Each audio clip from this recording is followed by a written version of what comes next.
Hi there. I am Carol Jurgensen Sheets, aka Carol the Coach, and I'm here to help you.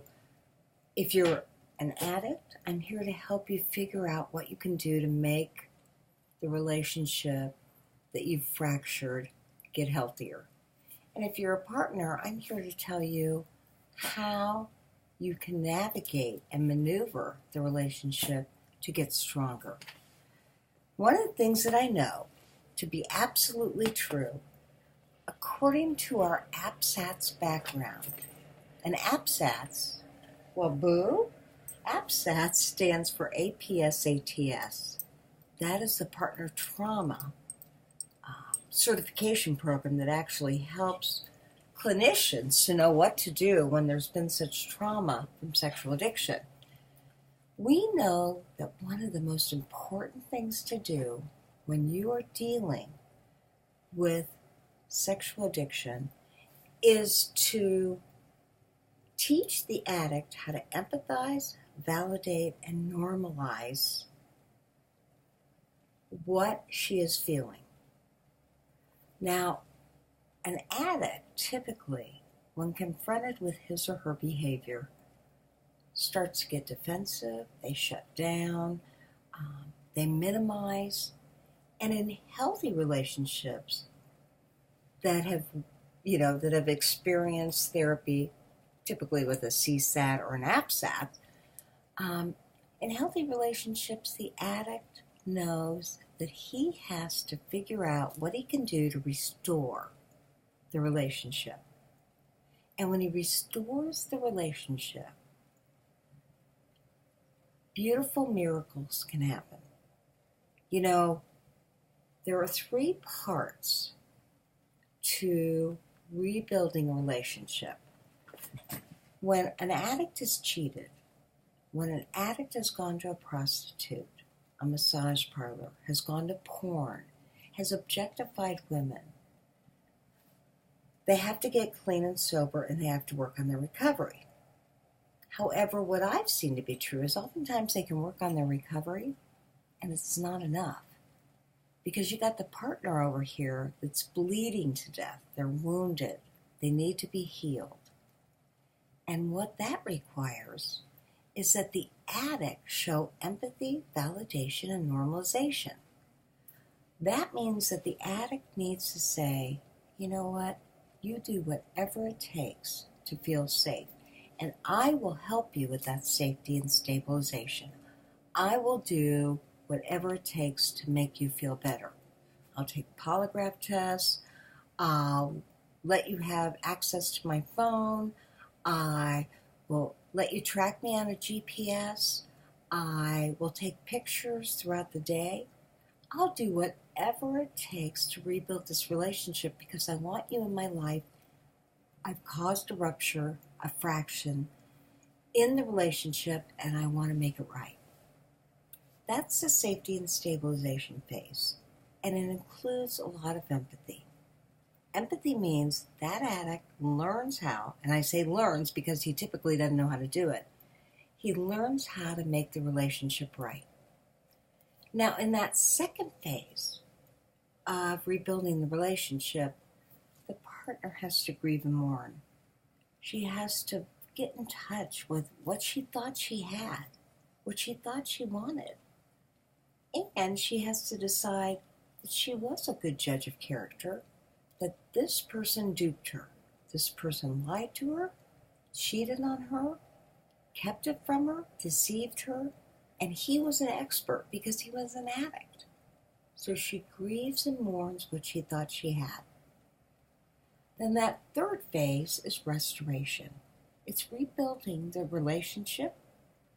It is rebuilding each one of their senses of self. And here's the part that I want to talk to you about. In that portion of rebuilding, the addict has to master what it is like to build empathy in the relationship with his wife. He needs to start off and say things like, you know what, I am so sorry I caused you pain. I get that I've terribly hurt our relationship. And even though I'm doing well, what I know to be true is you wouldn't have had to go through this if it weren't for me. And so I'm willing to do whatever it takes to make it better. And I want you to know, I know that I've caused you this great pain. Because see, by the time you get to stage 3, the addict may be doing really well, but the partner, not so much. She is still on guard, protecting herself and saying, I don't know that I can ever trust you again.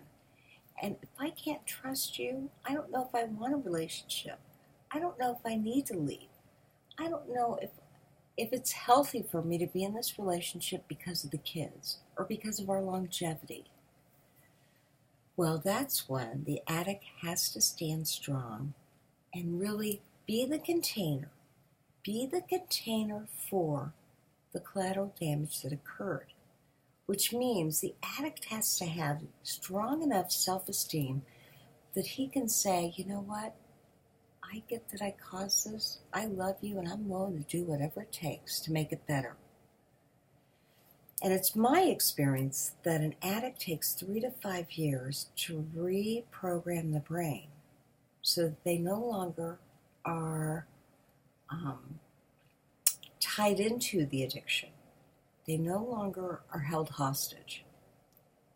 Well, the same thing happens for a partner.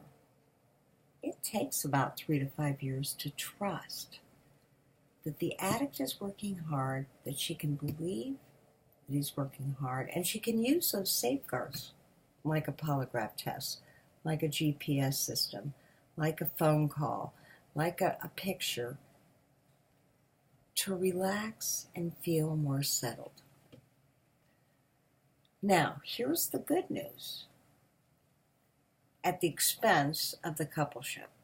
The good news is that when an addict holds true to his recovery and he develops empathy and he does what it takes to rebuild the relationship, the partner feels safer and the addict has better self-esteem.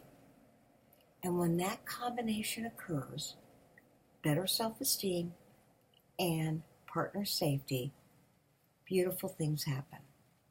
The relationship is stronger than ever. The partner, for the first time in her life, really feels heard and understood. And the addict, watching that the partner is stronger, healthier, and more secure, feels like, for once, he has contributed in a positive way to the coupleship, to the relationship. And that is the key to healthy relationship building. That way they can both put fuel in the emotional love tank. You know, they can work on the love languages and work on physical touch and acts of service and gifts and quality time and words of affirmation. And they can do the regular things that couples do to make a relationship stronger. Now, I got to tell you, relationships are hard. And whether you've suffered sexual addiction or not, you still got to work on your relationship. But when there's been a fracture, like sexual addiction, it means you have to work 3 times as hard and use 30 times the tools to get to the place that you want to be. And here's my experience. You know, I have a radio show on sexual addiction and partner trauma, and I work with people all over the world who have written books, they've created intensives, and I tell them, the addicts I work with get strong. They feel better. They put their wives first. And they don't gaslight to the degree that other people experience. And I really do believe that if you want to get healthier and you're willing to get honest and put your wife first, or your husband, depending on who the sex addict is, we've got the tools at ITAP and APSATS to make your life better. This isn't a commercial for them. They're just the two groups that specialize in sexual addiction and partner trauma. So hang in there.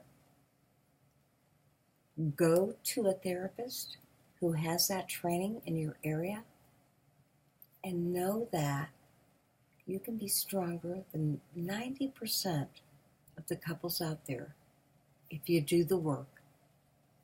Because when you do, it works. And that's my promise to you. So I'm Carol the Coach, and I'll see you later on for another segment of what you can do to make your life better. And of course, make your family stronger and your relationship healthier.